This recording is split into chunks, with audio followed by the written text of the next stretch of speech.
gente vir nessas coisas aqui. No fundo, como Paulo, nós chegamos a uma conclusão, é de que nós precisamos entender nossa cultura, precisamos apresentar a proposta cristã de uma maneira mais consistente.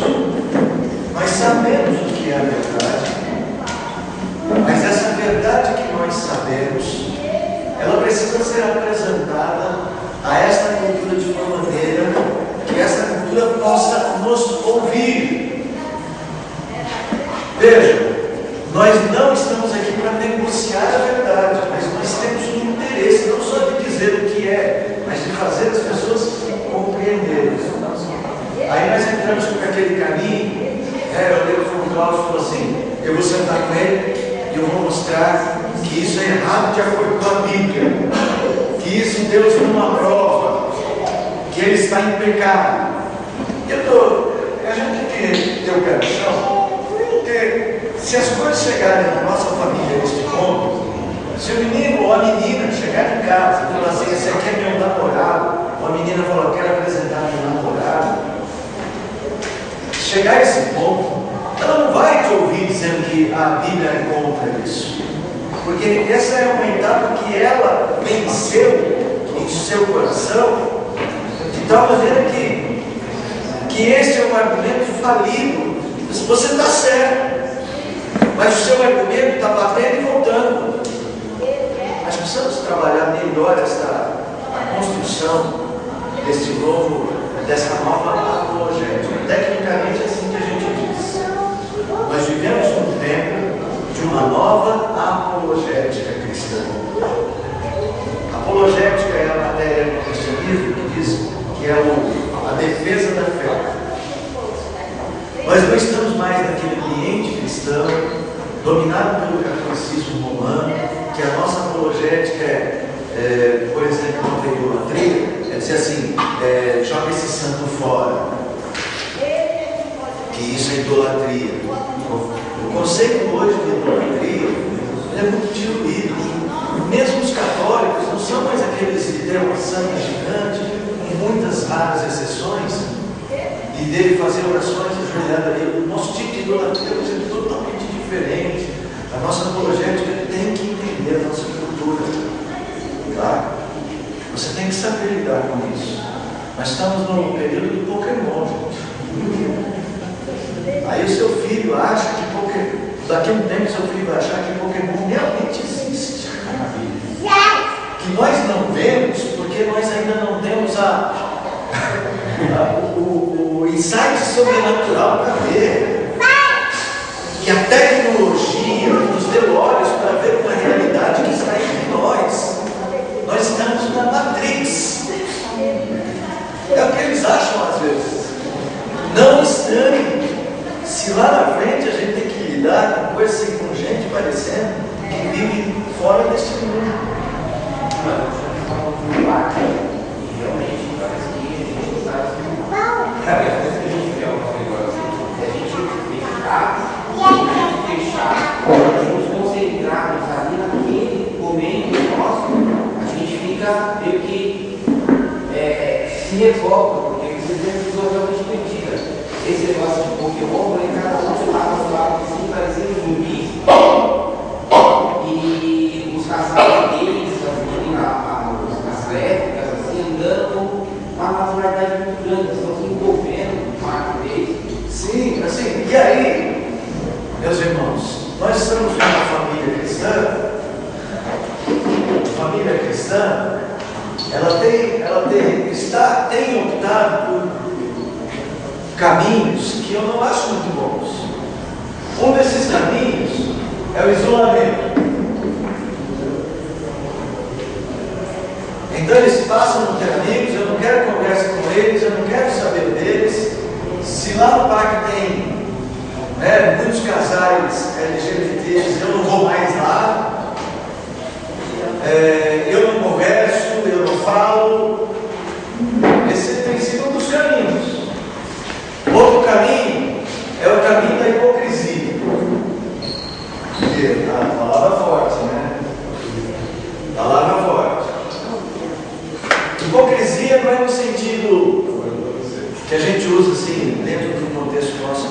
dizer assim, nós vivemos um cristianismo no nosso reduto cristão, mas quando a gente está lá no mundo, sabe aquela coisa? Aqui a gente aceita tudo. Aí a gente não acha confronto nenhum. No cristianismo nós somos cristãos, no mundo nós somos esponjas. Nós podemos até falar assim, quando a gente convive, a gente sente. Eu sei que esse é um dos dramas, porque se você tem um amigo, esse negócio que eu não fiz a semana passada, eles brigaram comigo, está muito alto. Sabe o que eu não gosto do microfone? Eu gosto mais alto. Aí eu fico sem graça falando baixo. Se você tem um amigo gay, e ele é um amigo da sua família, assim, bastante chegado, ou um parente, você fica com dificuldade para tratar com ele, porque você não aceita, mas você não pode rejeitar totalmente. E o que você vai fazer? Então, algumas vezes, a solução de uns é esse caminho aqui, que é o caminho de dizer o seguinte: olha, eu entendo você está certo, cada um na sua. Você está propondo para ele, de alguma maneira, gente, alguém sabe mexer naquilo ali? No volume, sabe mexer lá, Davi, faz isso para mim. Acho suficiente para eles conseguirem gravar. Está muito alto, vocês não acham? Para mim sim. Porque assim, aula, gente, aula tem que ser um negócio assim meio. Vê aí. Tá bom, eu não sei se está bom. Vê, vai controlando, por favor, até chegar no ponto. Que deu. Aí, eu acho que ficou bom. Você mexeu mesmo? Ficou, mudou.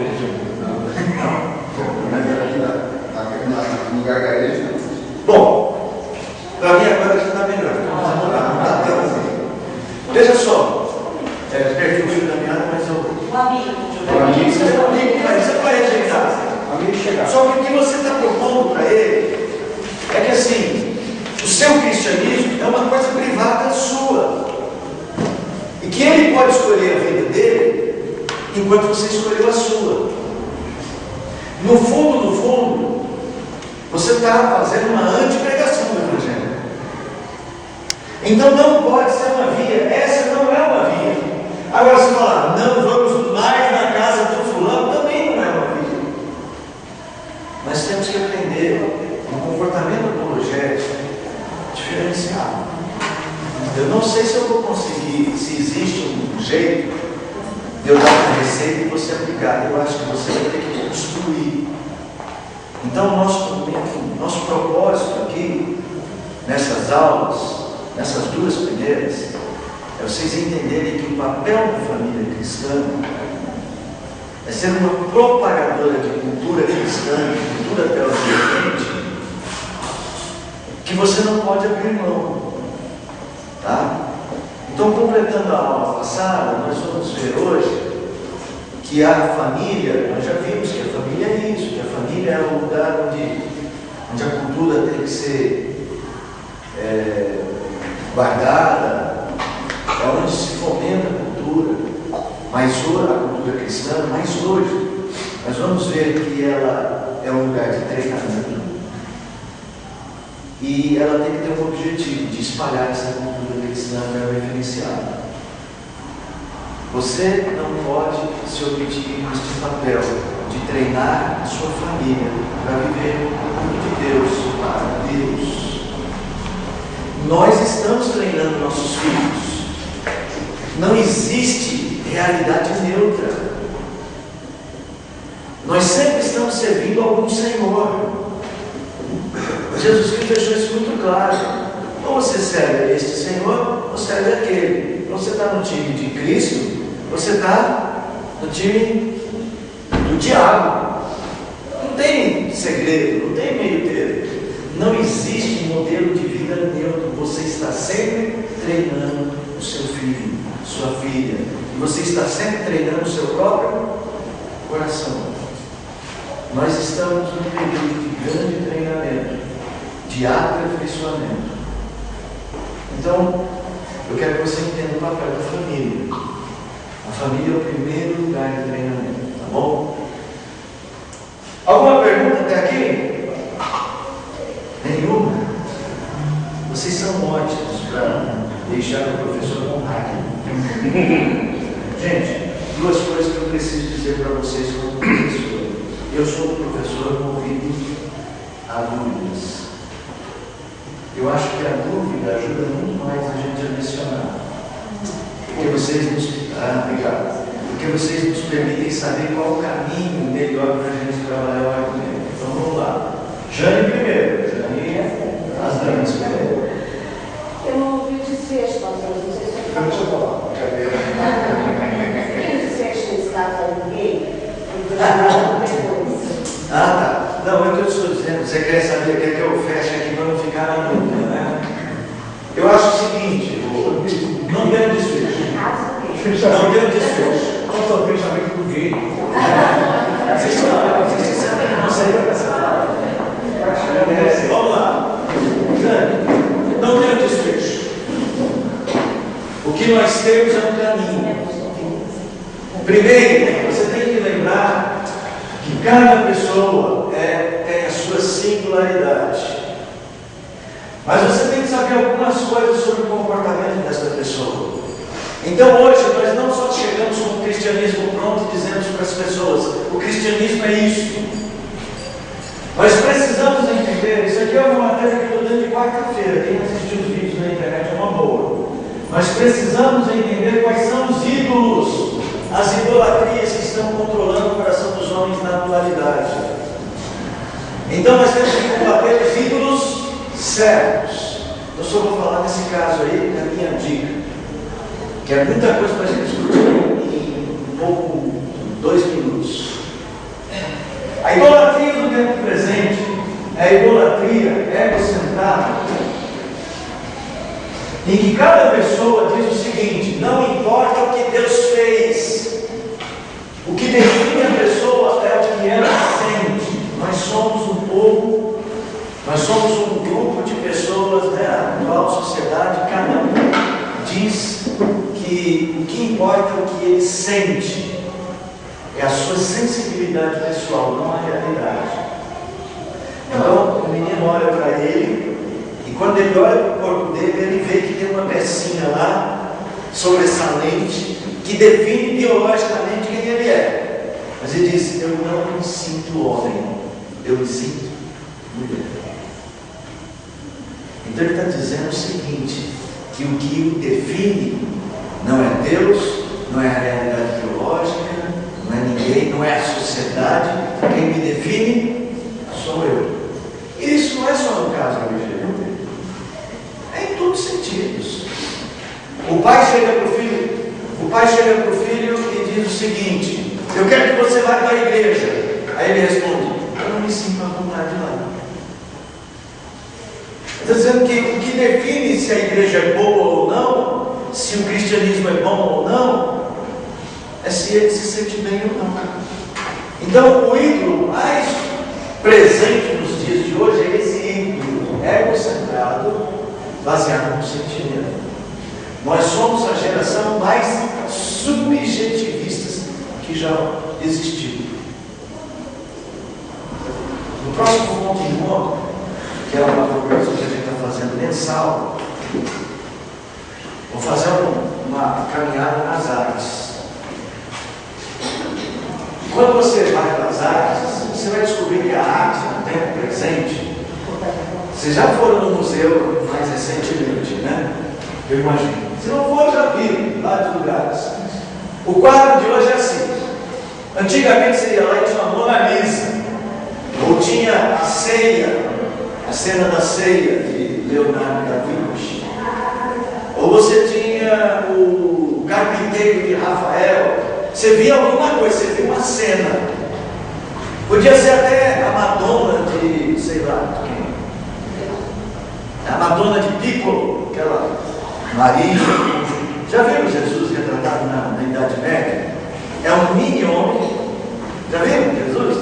Você procura a Madonna da Idade Média, é a Maria, sempre com o olhar sempre para a esquerda, não sei porquê, mas sempre para a esquerda, acho que é por causa do coração, né? Auréola e o menino Jesus do branco. Na Idade Média, o menino Jesus era menino, mas era menino homem. Dá uma olhada depois. Tem uma foto aqui, uma imagem. Esses eram os quadros antigamente, havia uma realidade. Mesmo que ela fosse uma realidade celestial, ou depois uma realidade humana, né? Depois do período lá, da divisão graça e natureza, você vê uma realidade. Hoje o quadro é assim, você vai no museu e diz, o que é isso aí? Pintura abstrata. A arte moderna ela é muito mais abstrata. Por quê? Porque cada um se define. Nós somos no tempo do subjetivismo. O autor diz que aqui ele está pintando a guerra. Aí você olha e fala assim: é a guerra, é uma guerra. Aliás, hoje em dia eles não querem mais pôr o nome dos quadros na exposição. Diz assim: quando eu ponho o nome de um quadro, a guerra, eu conduzo você a enxergar a guerra, não. Porque apesar de tudo, nós ainda temos um misto de gente moderna e ultramoderna, né? Mas no geral, a pintura ela é subjetivista. Cada um dá o significado que quer. E assim também é o comportamento. Fala para mim. Não é assim que a gente pensa? Cada um se define. Aqui na igreja é assim. Tem crente presbiteriano que diz assim: a doutrina da predestinação eu não acredito. Então, isso não é parte da nossa doutrina. Mas eu não acredito. A gente trabalha muito com subjetivismo. Esse é o ídolo da nossa época. Então, João, você precisa saber que este é o ídolo que está por trás. A nossa apologética é quebrar este ídolo, mostrar a fraqueza deste ídolo. Então você precisa conhecer essa pessoa com quem você está trabalhando, para com a Escritura você mostrar a fragilidade desse ídolo. Você diz assim: por quê? Porque o subjetivismo é altamente destrutivo. Porque todo ser humano precisa de algum senso de propósito. Aí quando ele busca esse senso de propósito subjetivista, ele sempre está à busca. É por isso que um jovem vai para uma Skol Beat, aquela super festa da escola. Vocês não sabem o que é, né? Alguns sabem. Depois vejam na internet, Skol Beat, a festa que a escola promove, ou a Skol Sensation. Essas novas festas, esse novo modelo de festa, música eletrônica, tem até um nome essa música, eu esqueci o nome da música. Não é técnico, técnico já era.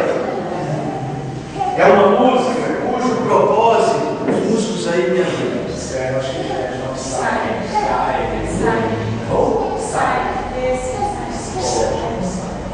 eu não tinha ouvido esse nome ainda, eu ouvi um outro nome, mas é essa a ideia. É um tipo de música cujo propósito é promover sensações. Olha isso, nos Estados Unidos, isso aí está acontecendo muito. Acontece que está tendo uma multidão indo para esses locais. Não, sempre é multidão. Está fechando muitas boates, muitas casas de show nos Estados Unidos por falta de público. Gente, escutem só. Isso é uma mudança, porque o subjetivismo deixou de achar interessante ir para uma boate para um relacionamento sensual. O ídolo do sensualismo não está dando conta de tudo. As pessoas estão procurando um novo gás, uma nova maneira de se definirem. Então vão para a música Psy, vão para a música de sensações. Gente, outro dia desse eu baixei um áudio no YouTube de uma festa dessa e vou fazer caminhada. Mas como é bom fazer caminhada nessas músicas? Porque elas dão ritmo no passo, elas batem igual o coração. Nossa, eu caminhei 13 quilômetros só. Foi mesmo. Eu estava fazendo um teste para ver se é verdade. Gente, vamos lá, nós somos seres humanos, nós reagimos. Eles jogam com a nossa estrutura, com a estrutura criacional. Pastor, o inverso também é verdadeiro, né? Porque eu vi um estudo de um amigo meu de Lesbos, a influência que a música tem na multiplicação dos atletas. É o quê? A influência que o inverso também é verdadeiro. Quando o senhor está andando, o senhor caminhou naquele ritmo, o inverso também é verdadeiro. Porque assim, eu tenho um amigo, um colega, que ele está fazendo estudo, e ele, a voz dele é a força, é a influência que a música tem na concentração dos atletas. Mas eu não tenho esse na concentração. Isso, a influência que a música exerce ali no próprio desempenho dos atletas, nas provas. Pode ser negativo também? E positivo, né? E positivo. Não, positivo. Veja, isso é estrutural. Eu não estou dizendo que é ruim você andar ouvindo música, nem a tal música que sai. O problema é que o objetivo dela hoje é levar uma multidão para um determinado lugar e dizer a essa multidão: aqui vocês vão encontrar o verdadeiro motivo de existir. O motivo é subjetivo. Não importa o que o outro está sentindo, importa o que você está sentindo. Então a pessoa está deprimida, está triste, vai para a festa. A pessoa está alegre, está esfuziante, vai para a festa. A pessoa está perdida, querendo se matar, vai para a festa. É assim. Fala, Silvia.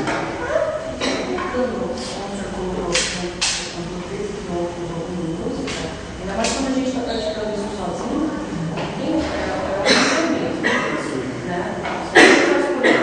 praticamente todo mundo faz isso, faz ouvir música mesmo. Eu não posso. Eu prefiro ouvir palestra, gente. Por incrível que pareça, desculpa. Não é que eu sou intelectual, não. É que a gente vai se treinando. Isso é um treinamento. Agora, é muito legal ouvir música. Não é pecado. Não é porque a música Psy está sendo ouvida lá na Small Beat que ela é ruim. Tá certo, tem música muito ruim, né? Se você só para com isso, crente ouvindo só isso, não dá, né? É ou não é? Só? Não.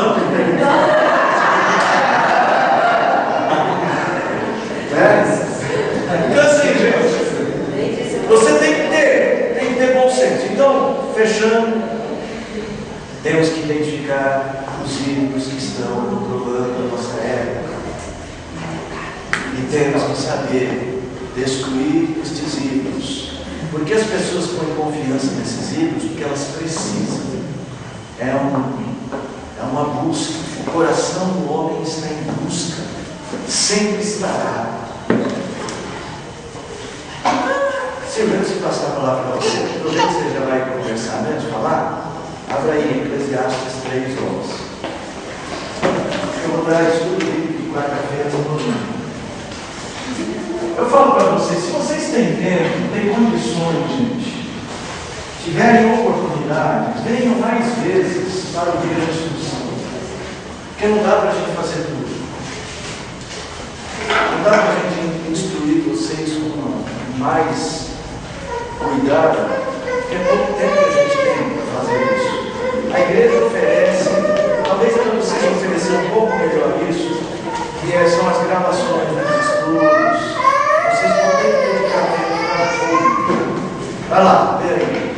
Silvio. Tudo fez formoso em seu tempo. Também pôs na mente do homem a ideia da eternidade, se bem que este não possa descobrir a obra que Deus fez desde o princípio até o fim. Quando Deus nos criou, colocou em nós a sede da eternidade. Colocou no coração do homem a eternidade. nós sempre queremos nos completar e tem sempre algo maior que nós. É por isso que você vai ver o moço que ele vai de festa em festa, de festa em festa, porque chega uma hora que aquela festa cansa, as boates cansaram. Agora as festas são em grandes estádios, com grandes multidões. No meu tempo de jovem, já vai no bom tempo, sabe como é que eram os bailes? A gente era nas casas. Ia na casa do amigo, eu não ia porque minha mãe não deixava. Não, naquela época, crente tinha algumas coisas que não fazia de jeito nenhum. E uma das coisas que crente não fazia de jeito nenhum era ir no baile na casa do vizinho.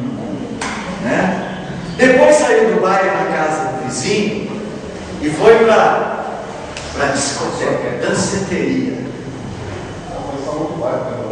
Por exemplo, lá perto da casa da Sônia tinha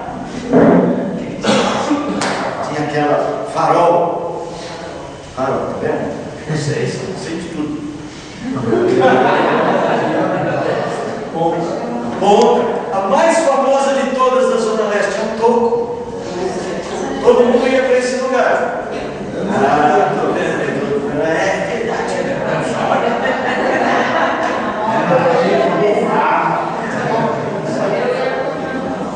Contramão, na boca, né?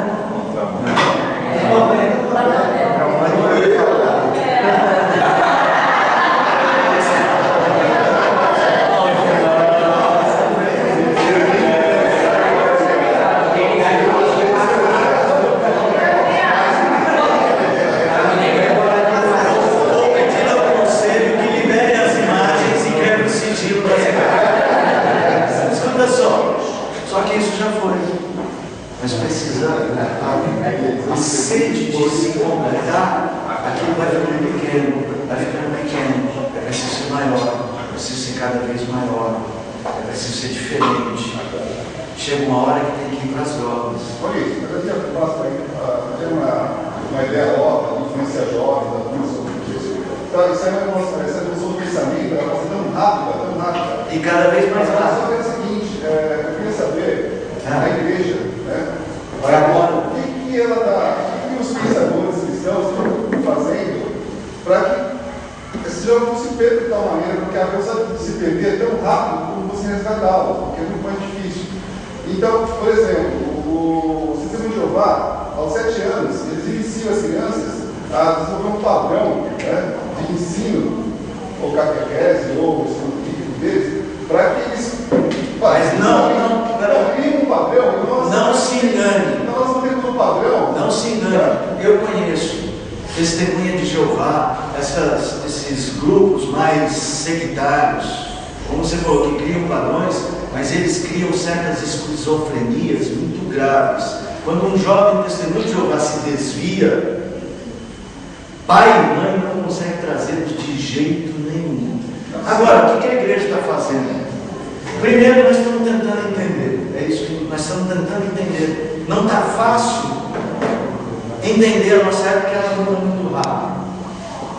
O nosso problema como educadores cristãos, os pensadores, né, é que a igreja não está percebendo o que ela deve fazer. Você entra, né? Eu quero sugerir para vocês, entrem no YouTube, nas palestras, eu falei até com o Marcelo, nós estamos as palestras de Ladri, por exemplo. YouTube, pode procurar todas as palestras de Ladri. É uma discussão de cultura.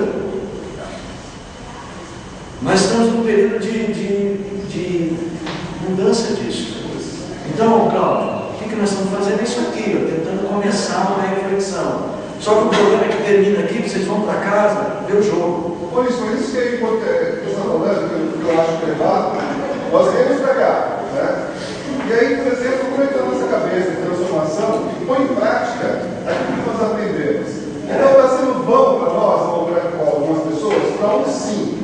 Agora, por exemplo, poxa, eu vou para um local, eu vejo só crente, mas eu tenho que fazer o trabalho para quem não conhece o evangelho, tem que sair, desbravar, eu tenho que fazer evangelismo local, né? Não é preciso para cuidar, né? Então eu acho que essa consciência está tá? Se eu desenvolvo isso com uma pessoa que não conhece o Evangelho, e se ele vir para a igreja, chegar no final do ano, nós somos 300 membros, nós somos 600 ou 400. Não, mas calma, é mais que fazer, entendemos na igreja, gente, é um movimento de cultura, de transformação de cultura. Nós deixamos de ser uma cultura hegemônica no Ocidente. O cristianismo não é mais o que determina o pensamento. Nós agora somos a minoria de influência. Então é mais difícil para nós, é mais difícil do que era para os nossos avós. Mas que eu vejo que sabe, essa minoria que somos da igreja, quando nós saímos lá fora, nós nos tornamos melhor ainda do que nós somos em igreja. Gente, ó, eu vou precisar pedir, eu vou pedir um favor para vocês. Nós vamos caminhar. Tá, eu vou dar a palavra para o Cláudio, que ele já teve tempo, mas assim, nós vamos caminhar porque vocês vão ver o decorrer da aula, talvez a gente possa ir aglutinando essas respostas. Eu só quero dizer que assim, mudou. Você não chega mais no ponto de ônibus e todo mundo tem uma ideia de Deus. Você chega no ponto do ônibus, as pessoas não querem nem saber de Deus mais. Antigamente o filho ia falar para o pai, sua bênção, todo dia, crente e não crente, o pai falava o quê? Deus te abençoe. Hoje o menino chega e aí, velho. Essa estrutura de cristianismo como pensamento predominante não existe mais. Tente cair na real. Então não vai ser fácil. Esse evangelismo 1 a 1 é ainda a melhor maneira de se conquistar? É. Só que ela não é mais igual a antigamente. Vai lá, Silvio, eu não deixei você falar, né, Silvio? Tá, você seguiu um pouquinho? Fala, Silvio. Justo, tem que ser justo. A minha pergunta era exatamente essa, assim, o senhor acabou de desenvolver essa história que o senhor falou de os jovens vão para a festa porque ele está querendo se matar, ou porque ele está feliz, ou porque ele está triste. Hoje tudo é como se você tomasse um remédio para dor de cabeça. É para resolver só no momento. Que nem o caso dele falou. Eu converso com muita gente. E assim, evangelismo não é você sair na rua com uma Bíblia debaixo do braço para evangelizar. Por exemplo, eu sou manicure, certo? Eu estou sentada na minha cadeira, chega alguém e assim, a mulher fala pelos cotovelos tudo o que está acontecendo na vida dela. E você não precisa estar com uma Bíblia debaixo dos braços. Às vezes, ela quer uma palavra de Deus. Então, o evangelismo é uma coisa natural. E é aquilo que o senhor falou. Hoje, as pessoas não têm uma ideia de Deus. Elas não querem estar na igreja, tá bom? Elas não querem compromisso com a igreja. Elas querem uma resposta para o problema delas imediata. O meu WhatsApp, pelo menos umas 10 mensagens por dia, assim, Silvia, pelo amor de Deus, ora comigo, que meu marido está me traindo, a minha situação financeira, a minha empresa está péssima, eu não tenho como pagar as contas, manda foto de fatura para pagar, ora por mim, meu problema é agora, eu não quero ir na igreja, eu quero que você ore comigo para resolver o problema agora. E quanto mais você fala de Jesus, quanto mais você lê a Bíblia, você resolve o problema dela naquele momento. Mas ela não quer Jesus. Ela quer o Jesus como Salvador.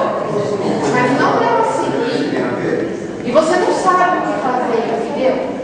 Porque por mais que você fale, ela não quer salvação. Ela quer solução para o problema financeiro, para o problema amoroso. Pode aproveitar o gancho, mas eu quero depois deixar nenhum gancho na mão de vocês. Quero nas minhas mãos. É que eu queria comentar anteriormente que esse era muito dizer.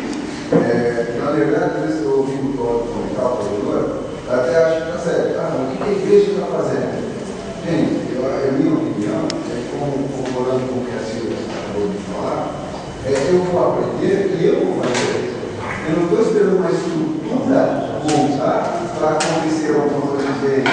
É a partir da minha, do meu aprendizado, da minha vivência. Porque veja, olha o que ela está dizendo. Ela, em outras palavras, está dizendo que ela deu referência para algumas pessoas, ela fala da parte de Deus. Então, por favor, quem está pedindo, óbvio, tem que buscar. Mas como não tem, ela sabe que a Silvia sentada fazendo o que ela fala da palavra do Senhor. Ela está sendo a referência para essas pessoas. Olha para mim, estou com esse problema. Por quê? Porque eu ouvi da parte de Deus. Então eu acho que isso, na minha opinião, tem que ser um trabalho individual. Eu aprendo eu não tenho que esperar uma estrutura para colocar em prática. Eu estava, na sexta-feira, ocasionalmente, só um exemplo, no café, surgiu um assunto, me inseriram no assunto e eu comecei a falar da palavra de Deus. Para 3 pessoas que eu estava xingando, que estavam conversando, mas não fiz pregação, não estava com a Bíblia no braço, mas eu falei do que eu conhecia da palavra de Deus. E isso é evangelismo. Eu as fiz pensar. Então, é individual. Gente, é o seguinte, que eu acredito que seja a melhor maneira de evangelizar hoje é você viver o Evangelho de tal maneira que você possa passar às pessoas a sua maneira de perceber o mundo, percebendo a sua maneira de experimentar o mundo diferenciada da deles. Vamos lá, vai. Vamos pensar em construir esse tipo de cultura. Como é que funciona? A Bíblia não, a história, ela diz que 12 homens, os 12 apóstolos, saiu Judas e Paulo. Eles entraram no Império Romano e eles conseguiram, a partir da pregação e da vida cristã, transformar a cultura do Império. Quando você sai do ano zero da era cristã e chega por volta do ano 400, 500, 500 anos depois, você vai ver um Império Romano altamente cristianizado. Tá, tinha lá as misturas, como é que fala? O sincretismo, tinha tudo isso. Mas você chega na Idade Média, o pensamento ocidental, ele parte do princípio teocêntrico. Ninguém discute no ponto de ônibus, na fila do leite, se Deus existe. As pessoas até perguntam qual é o Deus que existe. As pessoas até perguntam como entender. Eles estão discutindo cristologia, se Jesus é Deus ou não é. Mas eles não estão perguntando se existe um ser divino que controla todas as coisas. Mas essa matriz mudou. Quando chega no final da Idade Média, no período que a gente chama de Renascença, a partir do ano 1200, mais ou menos, isso não são datas assim tão precisas. Há uma inversão desse padrão teocentrista,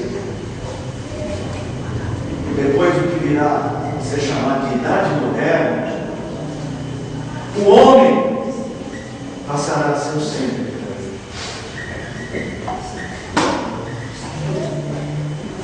E há uma inversão. E para encurtar a história, aqui o homem era o centro e Deus estava no âmbito da religião, é isso? Só que nós chegamos agora, tem gente que chama de pós-modernismo, tem gente que chama de ultramodernismo, o Sigmund Bauman chama de modernidade líquida, tem vários nomes. Eu acho que ainda não é pós-modernismo. Ainda há elementos de modernidade no nosso pensamento. Mas acho que é um tipo de modernidade.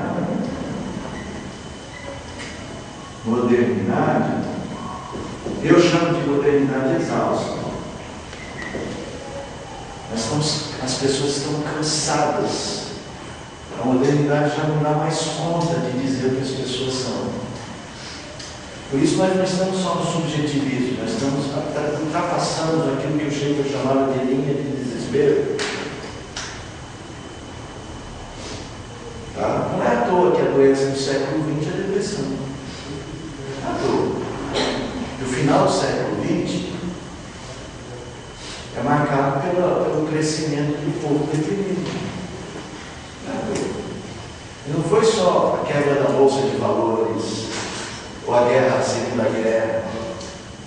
É que o homem já não sabe mais quem ele é, gente. Vocês já ouviram falar em pansexualidade? O cidadão não quer saber se é mulher, não quer saber se é homem. Hoje pode ser com homem, amanhã pode ser com mulher, amanhã pode ser com cachorro, um cabrito. É o flex. Tá? É o flex. É a pansexualidade. Nos Estados Unidos existe um processo. Um cara que ele quer casar com o computador dele. Isso é real. Isso é real. Pergunta, o computador aceita?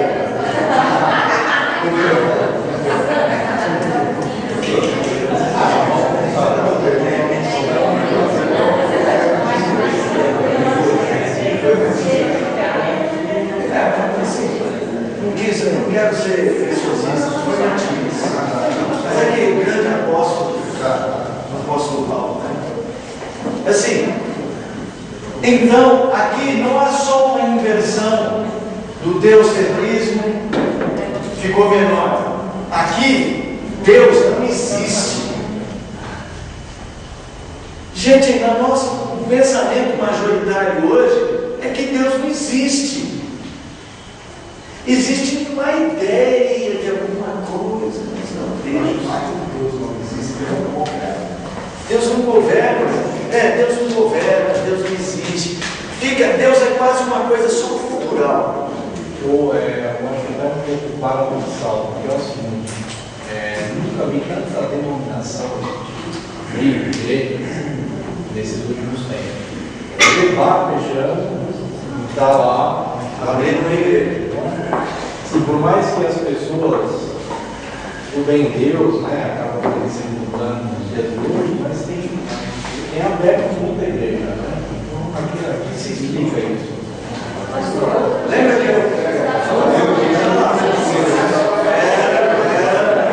eu sou o Lewandowski hoje aqui. Eu respondo a questão de ordem. Espera um pouquinho.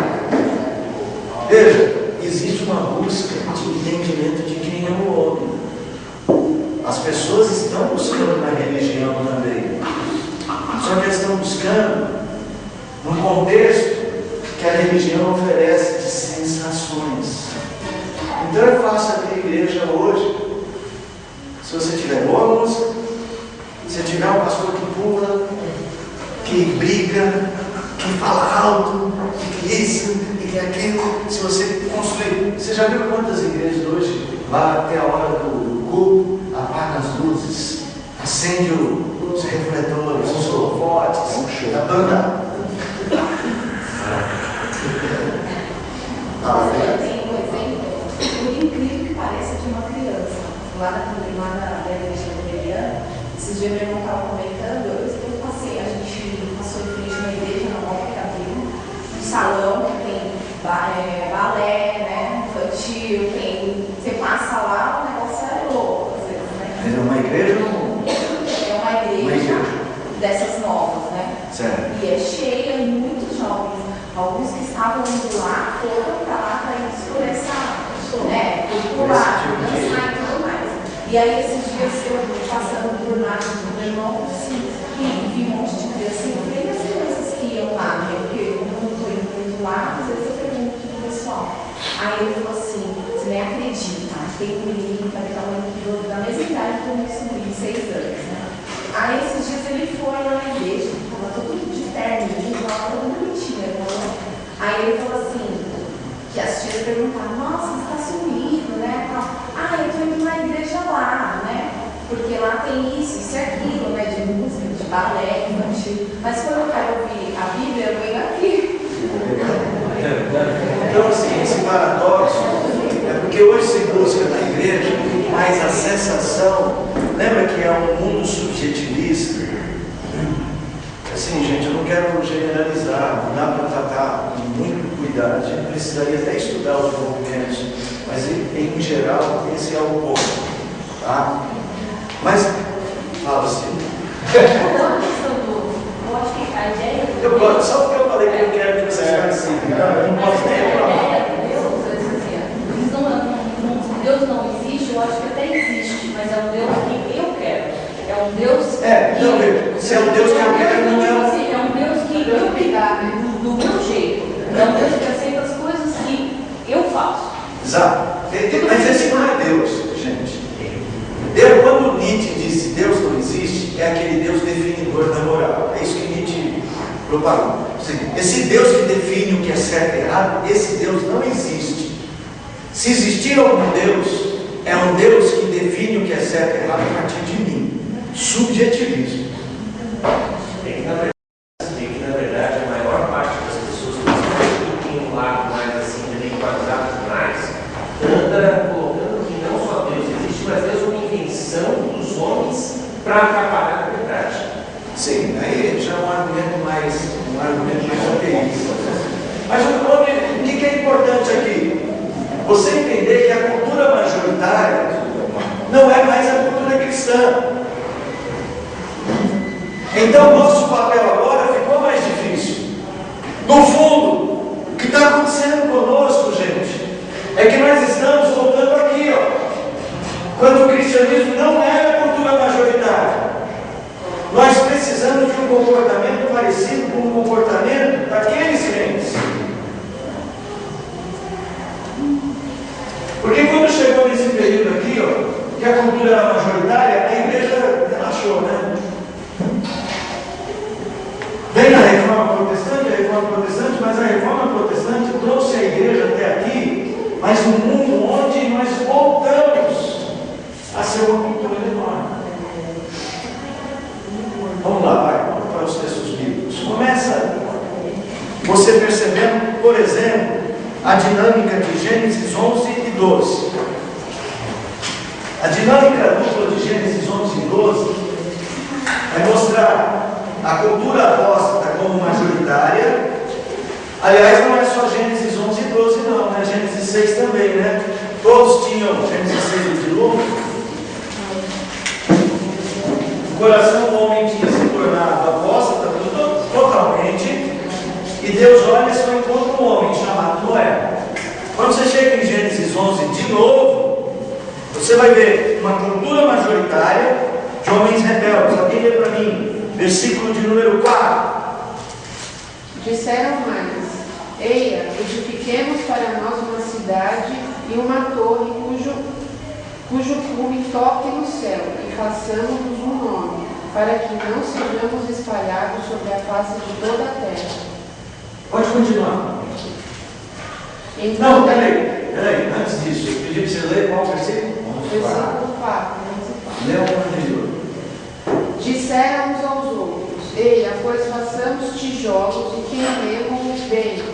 Os tijolos lhe serviram de pedras e o betume de argamassa.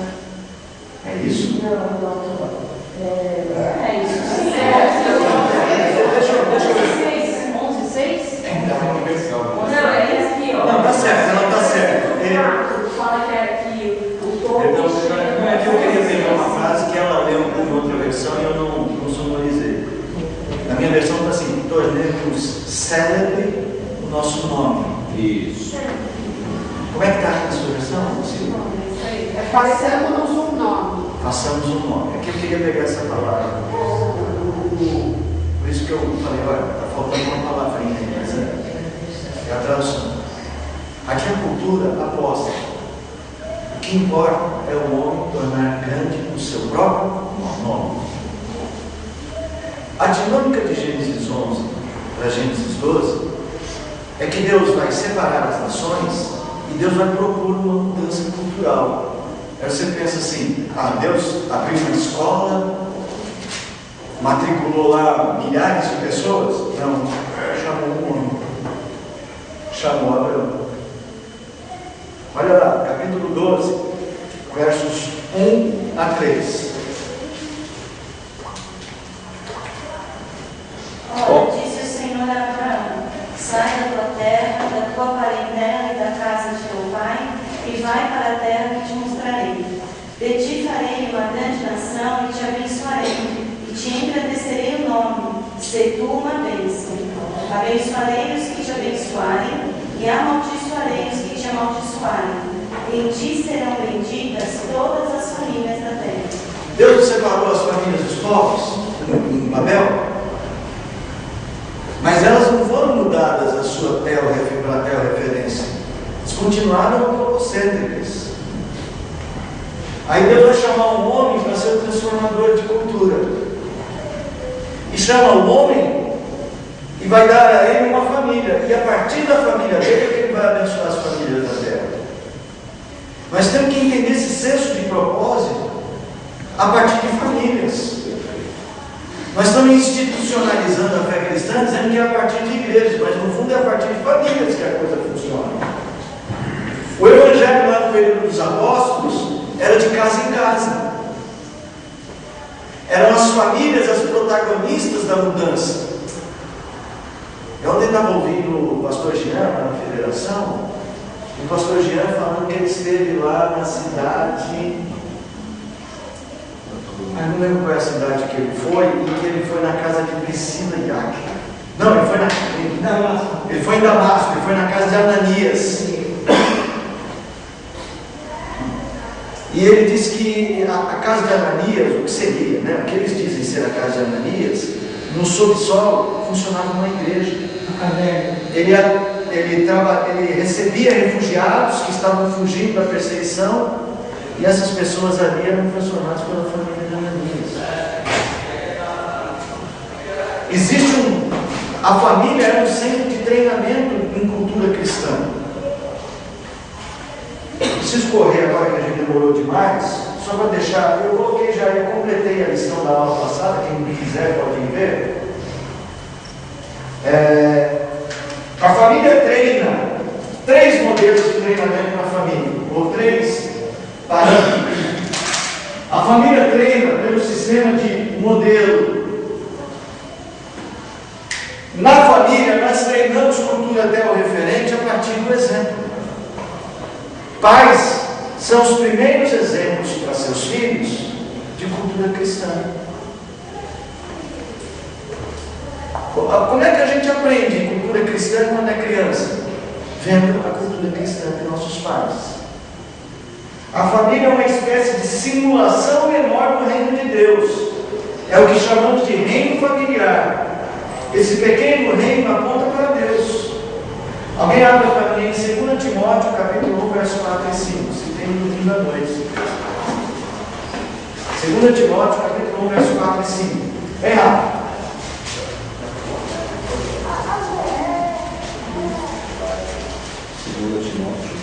2 Timóteo 1, 4 e 5. Lembrando das suas lágrimas, estou ansioso por ver-te, para que eu transporte da riqueza. Pela recordação do guardo do alté, sempre juvenil, a mesma que primeiramente habitou em tua avó, e tua mãe Eunice. Estou certo que também em ti. Veja, Paulo elogia Timóteo, fala da fé, e diz assim que Paulo fala assim, eu sei que essa fé você aprendeu pelo modelo familiar. É na família que nós aprendemos os padrões de obediência. Sabe, obediência a Deus? Eu começo a aprender a obedecer a Deus, obedecer a meus pais. É o pequeno reino familiar, é uma simulação do reino divino, do reino de Deus. É lá que eu aprendo a dependência, a depender dos pais, a depender da decisão dos pais, da aprovação dos pais. É lá que a gente treina a nossa mente para respeitar a Deus. É lá que a gente aprende a disciplina, no sentido pela disciplina. É lá que a gente aprende que existem limites, como na nossa vida com Deus. Nós não fazemos o que queremos na nossa vida com Deus. Uma criança bem treinada pelo modelo familiar, quando ela se tornar um adulto, ela se tornará um adulto preparado para aprender diretamente com Deus. A família é um ambiente de treinamento, gente. Se a gente se omite isso aqui hoje, não é por nada, hein? Pai não quer nem saber de treinar filho para viver com Deus. Ele acha que treinar filho para viver com Deus é levar para a igreja. Aliás, nós temos modelos de apostasia, porque em casa nem os pais têm isso em relação a Deus.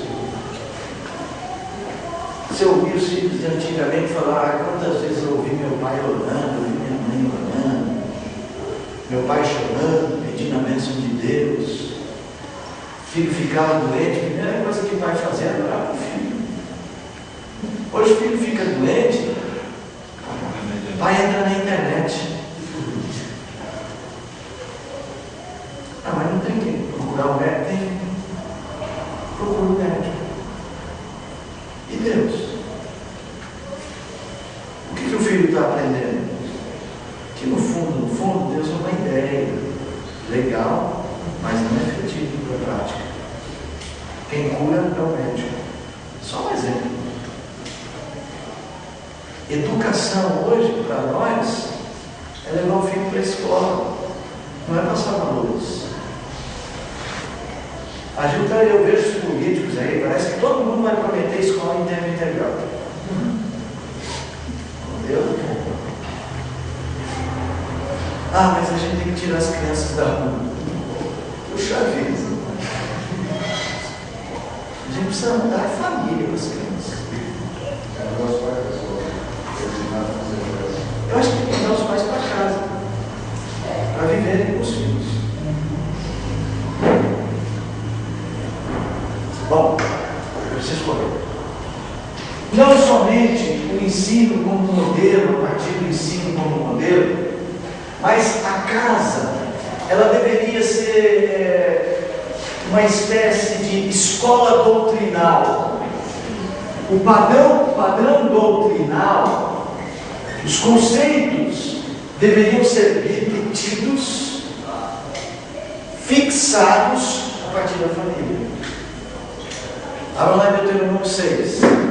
Esses são famosos, né? Deuteronômio 6. Se vocês conhecem os versos 6 a 9. A Bíblia usa muito repetições, né? Já viu que a Bíblia está sempre repetindo coisas? Tem salmo repetido na Bíblia, igualzinho. Tem salmo repetido, tem mais de um salmo repetido na Bíblia. O que é isso? Que redundância é essa? Você já leu algum livro que o capítulo é repetido? Mas a Bíblia tem. Se você ler a Epístola de Judas e ler a Epístola segunda de Pedro, Judas copiou de Pedro. Que repetição é essa? E os evangelhos então, hein? Cheio de coisa repetida. Tá, eu não quero simplificar o argumento, que não é só por isso que está repetido lá. Mas a Bíblia trabalha com repetições de conceitos. Leia aí, Deuteronômio 6, 6 a 9.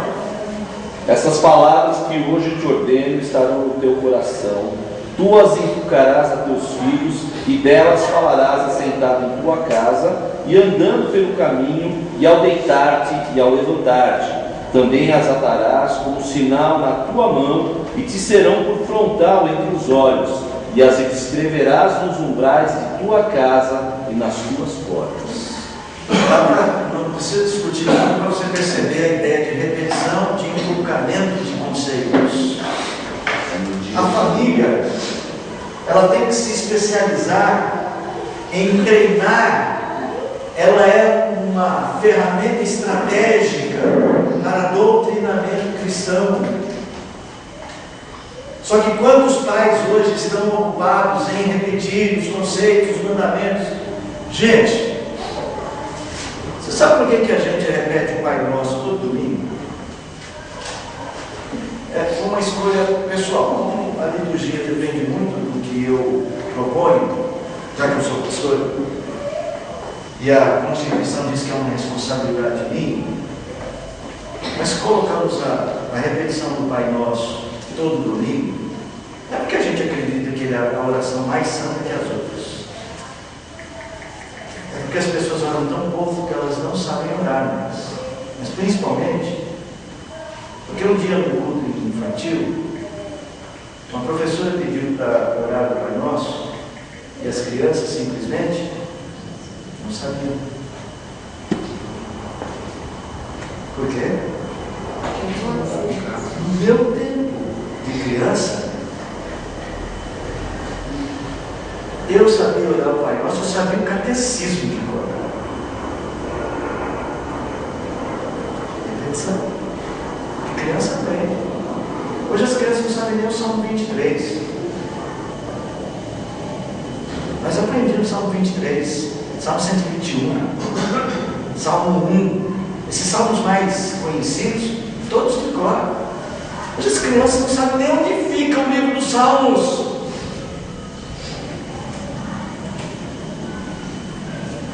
Porque os pais não fazem isso, não repetem em casa a lei. Como é que a gente vai enfrentar essa cultura? Que a televisão ensina a cultura apóstata para seu filho o dia inteiro. Se a gente nem um versículo a gente fala em casa, gente. Vocês querem discutir que a igreja não faz o seu papel? É assim que vocês querem que a gente chegue à conclusão de que o problema é da igreja? Qual é o canal que você sintoniza para o seu filho? Não sei, né? Deixa eu falar. Papel doutrinal. Isso é papel da família.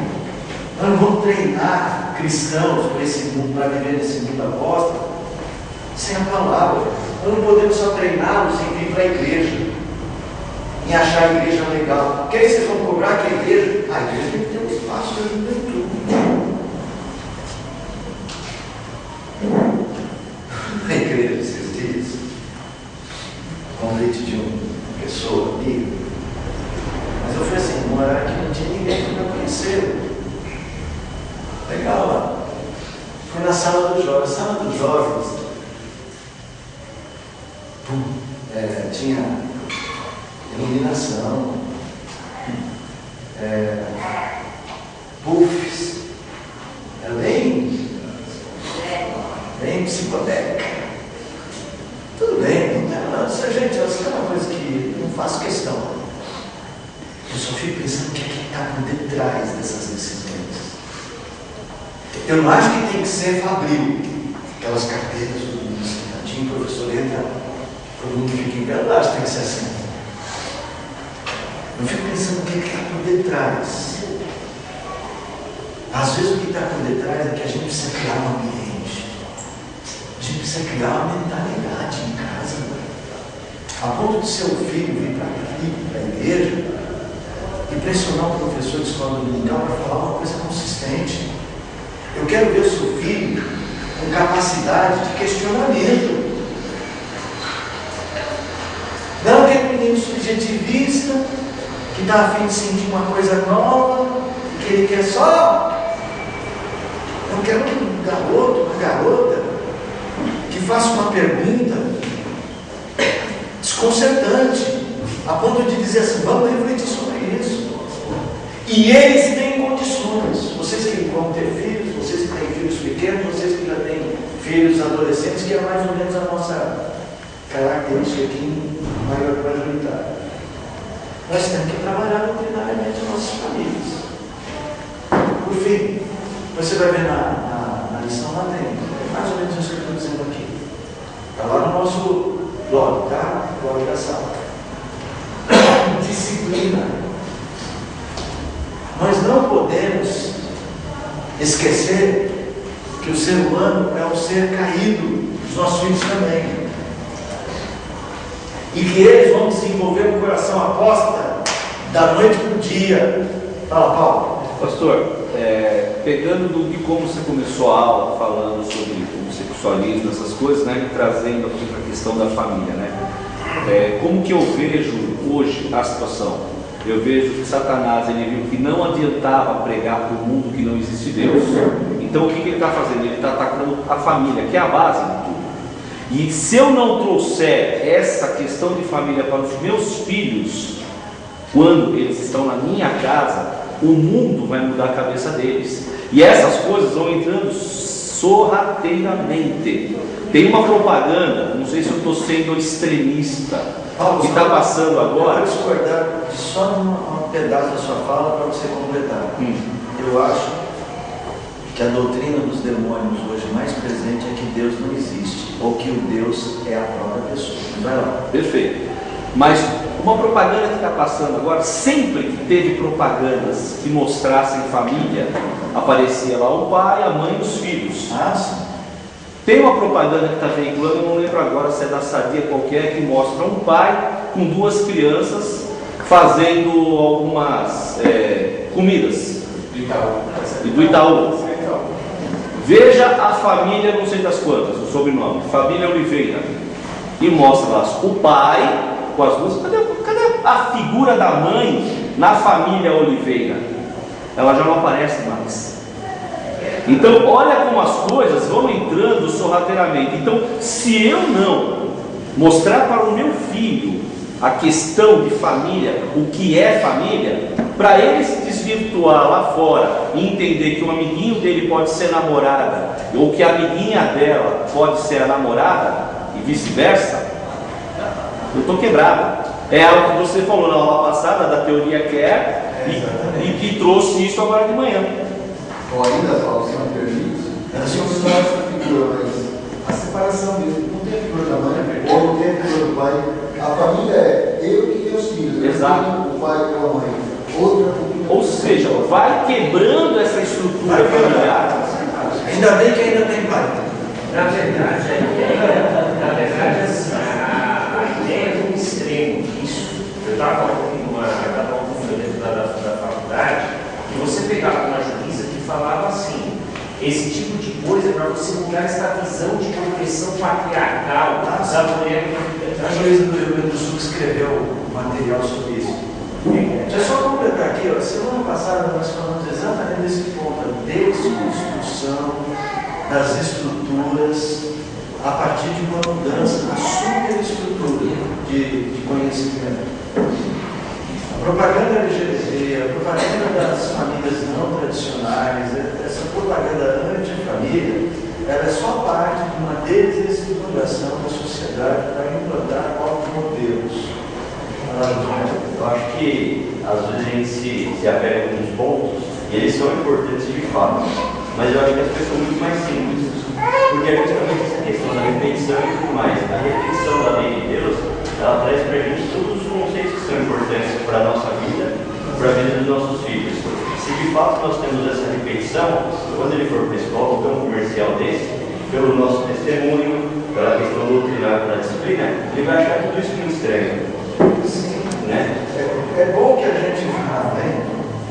Vamos fazer o seguinte, deixa eu terminar aqui a disciplina só para enfatizar esse ponto, mas depois eu quero falar sobre a coisa mais importante disso tudo. Eu quero que vocês não esqueçam que estamos lidando com um pecadorzinho, que não é só seu filho. Quando eu digo treinamento, não pense só na criança, gente. É treinamento para todos nós, a família. É que é lógico que a criança, de uma certa maneira, ou os filhos, são mais fortemente alvo disso, porque eles estão sendo preparados para outra etapa, quando eles forem preparar a própria família. Mas a disciplina é aquele processo de correção dos desvios. A correção dos desvios acontece primeiramente na sua casa. Isso tem que começar pelo pai, pela mãe. Como que a gente resolve as nossas questões? Você acha que filho está de olho? Filhos grandes, em casas desestruturadas, mas que já têm um coração cristão, tocado pela palavra do Senhor, esses filhos agora têm a obrigação de fazer parte desse trabalho com adultos também. Eu vou falar isso porque às vezes você fala assim, na minha casa não tem nada disso, nem você. Então não venha dar desculpa que você não tem o que fazer mais que seus pais, não for esse poder, seus pais o problema é grande, mas agora você está lá. Se você é um filho que ainda habita com seus pais, você pode fazer algo por eles, então é a hora, tá? Abre aí Provérbios, capítulo de número 13, 24, e depois outra pessoa no 22, 15.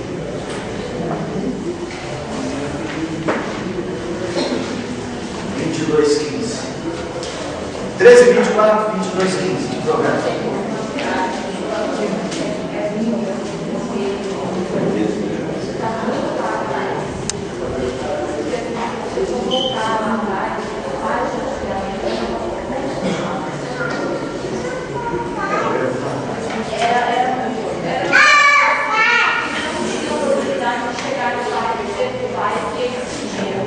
Nem toda a família era assim, mas assim, eu acredito que gerações passadas, algumas delas nos treinaram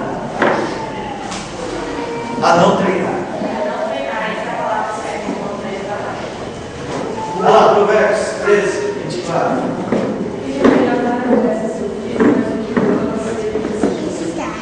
Engraçado, mas tem gente que acha que eu não mato meu filho, que eu amo demais, eu não castigo, não bato, não disciplino meu filho, porque eu amo demais, não consigo fazer. Ao contrário, você não ama. O texto está dizendo que se você ama, você disciplina. E a palavra para aborrecer aí é odiar. 22:15. Para ligar com a oração de criança, mas a várias disciplinas. Disciplina. O processo de disciplina não é só descontar a nossa raiva nos nossos filhos, ou fazermos buscar a nossa vontade. É reorientá-los para a referencialidade da vida. É fazer nossos filhos perceberem que o coração deles se inclina para a luz de Deus, trazê-los de volta. Pena que a gente não vai poder discutir mais isso. Pastor, deixa eu só completar aqui. O que é mais importante aqui? É que essas ferramentas, elas têm um poder de internalizar no coração, na alma, a verdade, que não é só a palavra de Deus, é a verdade a respeito do Deus vivo e verdadeiro. Esse processo de treinamento vai formando a mente cristã de uma maneira que cada vez mais solidamente vai se construindo uma maneira de pensar que o mundo não pode mudar. Quanto mais nós treinamos, mais nós fortalecemos isso. Aí, Josué, entra aquilo que você falou. Nós estamos preparados para reagir ao mundo de uma maneira até o referente sem precisar fazer força. Não, tem que fazer força, sim.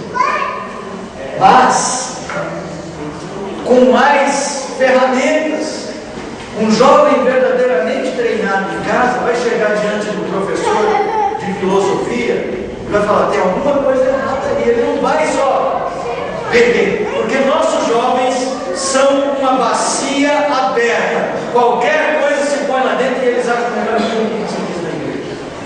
E eles estão indo lá dizendo assim: a verdade que eu ouvi do meu professor é a melhor.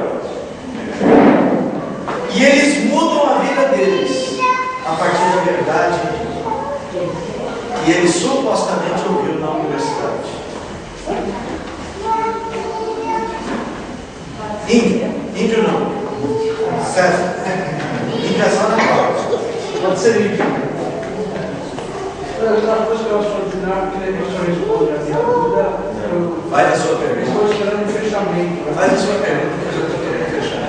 Porque a minha angústia com esse estudo, né?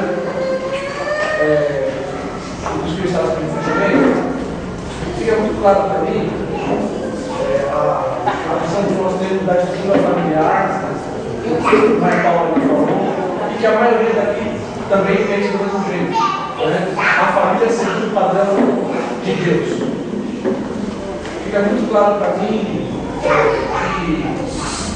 que a nossa, que essa abordagem, como aqueles que, como o caso do homossexual sobre o início da aula, não dá para fazer essa abordagem de, olha, é assim, pronto.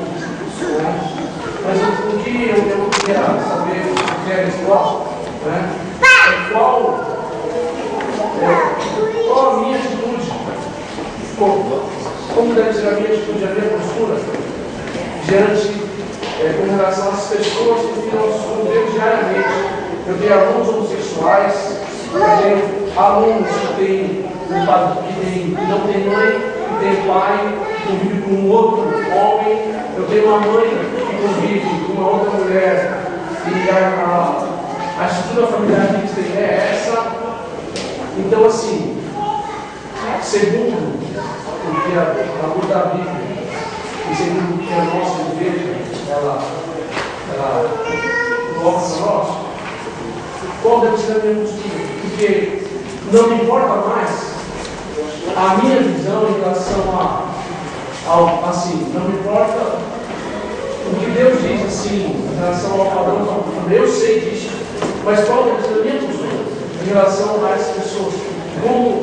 Qual deve ser a abordagem? É isso que eu quero saber. Não vai responder só lá, assim. O resultado de uma pessoa bem treinada na mentalidade cristã é alguém que vai agir sempre assim. Só que amor, lembra do caso da disciplina? Não significa eu concordo com tudo e está tudo certo. Amor significa respeito, atenção. Entender que existe um ídolo dominando aquele coração, afastando ele de Deus. Que você sabe que existe algo errado ali e que precisa ser mudado. Mas ele não tem que ser mudado pelo ódio. Ele tem que ser transformado num processo que talvez você hoje em dia tenha muito mais a ver com a sua vida como exemplo. Porque assim, certo? Um menino que está crescendo numa família desestruturada, ele pode amar muito a mãe, e a mãe pode amar muito o menino, mas ele tem algumas faltas pessoais e emocionais. Todo mundo fala isso, não sou eu, não são os crentes, não. A psicologia, a sociologia mostra quanto nossas famílias estão precisando de reestruturação. Então, Sérgio, este menino com quem você é professor dele, tem que ver em você um padrão que ele diga o que os nossos jovens estão dizendo para os professores de filosofia. Por que os nossos jovens trocam a sua matriz? Porque ele vê um cara inteligente, aparentemente completo, e ele fala, eu quero ser como aquele professor. Aí ele chega na igreja, as pessoas não falam coisas inteligentes, não tem nenhuma referência positiva. Ele quer ser como quem? Como professor. O seu aluno, eu quero aprender a viver como meu professor. Eu acredito que hoje a ideia de igreja é igreja modelar, mais do que igreja faladora. Famílias cristãs que brilhem como modelos, mais do que famílias cristãs fiquem discutindo. Eu estou certo, você está errado. Então, para mim, a melhor abordagem para mim, é que ele olhe para o professor de educação física dele e fala, puxa vida, eu fui professor de educação física, você levou os meninos para jogarem bola com a gente lá. Quando eles chegarem lá, eles têm que ver os nossos jovens, Paulo deles, né? Paulo e Caio, olhar para a nossa juventude e falar assim, puxa professor, como os garotos lá da igreja do Senhor são gente boa, e eles se interessaram pelo que é que acontece, porque eles estão com sede de alguma coisa. É por isso que ele vai buscar ou no crime, ou nas drogas, ou no homossexualismo, ou na violência, ou em algum modelo. Eles vão buscar alguma coisa, porque eles têm sede de um modelo. Que sejamos nós de modelo. Seu filho tem que olhar para você, pai, você tem que ser o herói. Você tem que ser um padrão de crente. Ele fala assim, eu quero ser igual ao meu pai. Eu quero ser igual à minha mãe. Eu quero ser um homem de oração como meu pai. Eu quero conhecer a Bíblia como minha mãe. É isso. Padrão, modelo.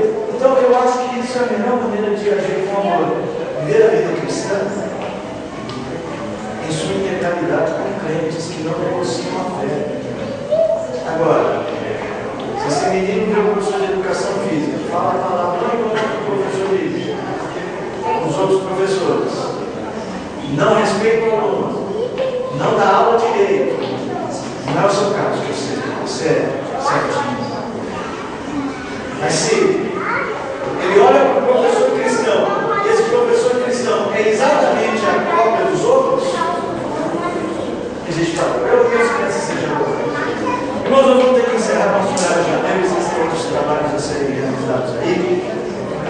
quero fazer um fechamento assim. Nós estamos olhando a cultura, por enquanto olhamos para dentro.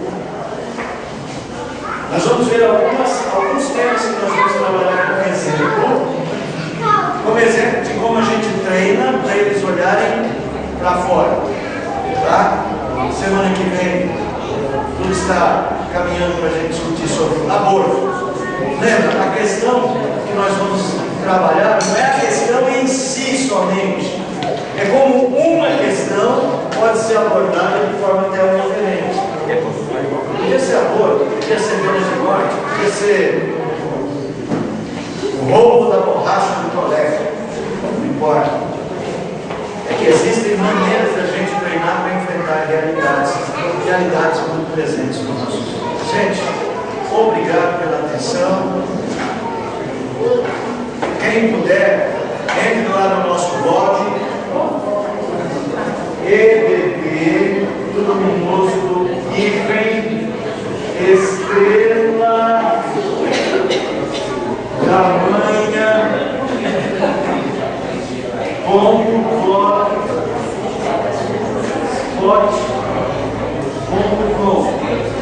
Ok? Vai dar uma lidinha na